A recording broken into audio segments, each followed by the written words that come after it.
Hi, this is the CAD/CAM Lessons channel, and in this video I'm going to tell you about two changes that are quite important to me, which appeared in FreeCAD 1.1. These are things that can really make 3D modeling easier, and if you are not using FreeCAD 1.1 yet, I think it's worth doing. And if the last time you checked FreeCAD was a few years ago, I think it's worth taking an interest in this program. Right now, among users of 3D CAD systems, FreeCAD 1.1 is gaining popularity. A lot of people recommend this program, and of course I recommend it too and encourage you to get familiar with it. But at the beginning I also want to tone down the enthusiasm a bit, because even though FreeCAD makes huge progress year after year, version after version, it's still software where situations can occur that something won't work the way we expect. But you have to remember that FreeCAD is a fully free 3D CAD system that can be used commercially, and that's a really huge advantage because many users of 3D CAD systems are hobbyists, and hobbyists very often can use commercial 3D CAD systems that have a version for hobby use. For example, they can use Fusion or Onshape, which have versions for non-commercial use, but when it comes to people who would like to use a 3D CAD system commercially, those people, when it comes to these commercial 3D CAD systems, would have to buy a license. There are many cases where a 3D CAD system is used as additional software. It isn't the main tool in a company, and then such a paid commercial 3D CAD system can simply be an unnecessary cost. And when it comes to FreeCAD is free also for commercial use, and companies or people who would like to earn money using a 3D CAD system can use this system fully legally. So that's a really huge advantage of FreeCAD, and besides being free software, FreeCAD has really big capabilities when it comes to creating 3D models. It's demanding software, but it really offers great possibilities. That's why I also encourage people who use other 3D CAD systems, who at the moment use hobby versions of those programs, to check out FreeCAD 1.1, because it's possible that FreeCAD will turn out to be a tool that meets your requirements. I'll now move on to FreeCAD and tell you about these new features that appeared in FreeCAD 1.1. Of course, I won't talk about all the new features here, because I also don't know all the new features of this program, because I simply don't use many of the things that have been improved. But these two things I want to show you are, for me, really powerful improvements when it comes to creating 3D models.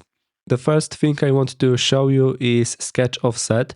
This option wasn't there before, and for me it's really very useful and very handy. And the second thing is the ability to create multi-solid features within a single body. And here for me it's not even about the fact that we can create two separate solids within one body, because before we could simply create several body objects in one project and each of those objects was a single solid, but the ability to create separate solids can greatly make it easier to create certain kinds of 3D models. For example, like in this case, a very simple model, but in the previous versions of FreeCAD, to make something like this, you had to think through the order of creating the individual elements of this solid. Here we can simply do it in the way that's most convenient for us, and in a moment we'll get to that and everything will be more understandable. I'll close these projects and create a new parametric part, and I'll start by showing you sketch offset. I'll create a new sketch on the XY plane. Here I'll make a simple example. First I'll draw a square with a side of 50.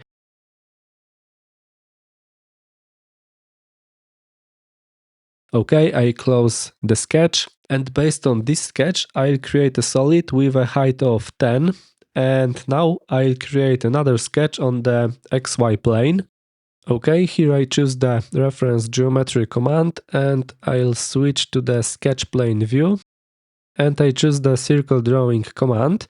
And now pay attention to the symbols that appear next to the cursor. And as you know, in FreeCAD we can apply automatic constraints while creating geometry in a sketch.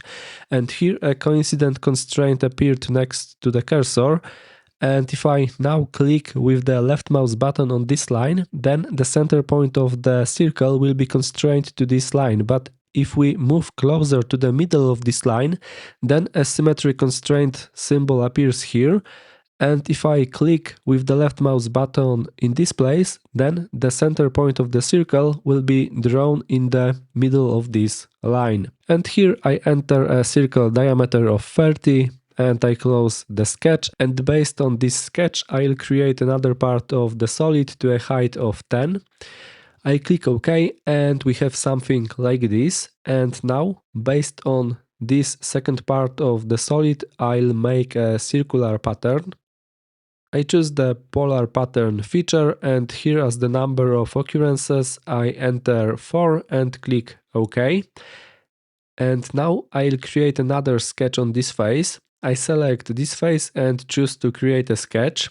And what used to be very difficult in previous versions of FreeCAD, if you wanted to create a sketch that would be a projection of the edges of the solid, we have to fiddle with it a bit, and now we can do it very easily. I choose the external projection command and create reference geometry based on all the edges of the face. Now we can click on the face and reference geometry will be created for all the edges of the face.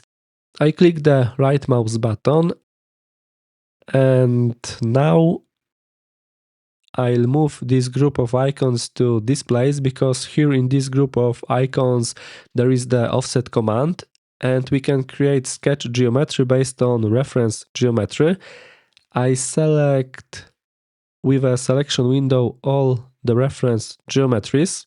I choose the offset command, and here I can create geometry that will be offset by a specified value relative to the reference geometry.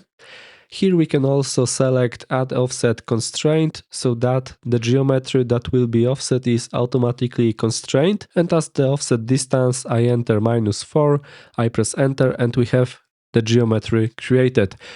Here we still have 4 degrees of freedom, but those degrees of freedom result from the fact that these construction geometries aren't fully constrained, but that's not very important. And that's exactly how we can create this type of sketches. That's how we can use this operation, and of course this operation also works on regular sketch geometries. We can also use this operation based on sketch geometry, and we can create geometry here in this way. So, in my opinion, it's a very useful option, and I think it can be very useful in many cases. I pressed escape and I closed the sketch, and I double click with the left mouse button to return to the sketch, but actually I can close this sketch and I can create the next part of the solid based on this sketch. Here I happen to have an option enabled that highlights area closed by sketch geometry. It's the make internals option. If I disable this option, it looks like this, but this option can also be useful in some cases, and we can enable this option permanently. We do it from preferences, and here from sketcher options we check this option so that such areas are generated. And now I select this area and choose the path operation, and based on this area another part of the solid will be created. I can cancel it, and for example I can select this area, and now based on this area another part of the solid will be created. So this can also be very useful. And now I select this area, choose the path operation and create another part of the solid. And what's more, we can turn on the visibility of this sketch and we can create another part of the solid based on this sketch, which has already been used for the previous operation.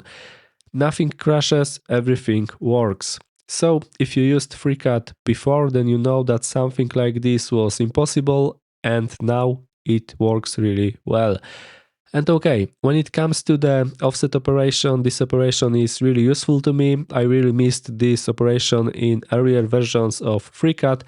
In previous versions it could be done, but you had to do it in a rather roundabout way. In the case of more complex geometries, there was quite a lot of clicking to make it work correctly. Here, literally with just a few clicks, we can create something like this. And now I'll move on to the next example, and I'll show you how the operation to create multiple solids within one body can make 3D modeling easier. And when it comes to this option should be enabled by default. If it isn't, then select the body here and see whether you have this option checked. And if this option isn't checked and you want it to be the default setting, then in the preferences, go to part design, and here check this option to enable the creation of multiple solid within a single body. Okay, and now I'll move on to creating a sketch, and here I'll do it very step by step. First, I'll create a circle with a diameter of 20. Okay, and based on this circle, I'll create a solid with a height of 10.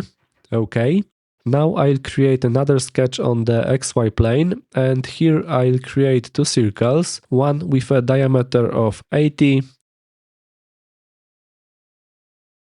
and the other with a diameter of 100. I close the sketch and select this area, and based on this area, I create a solid with a height of 10. And now we will create another sketch. I'll just turn on the visibility of the coordinate system planes here. I select the XY plane, and based on this plane, I'll create a datum plane offset by 2 along the z-axis. Okay, and now on this plane, I'll create a sketch. I switch to the top view of the sketch plane, and we will create a rectangle here.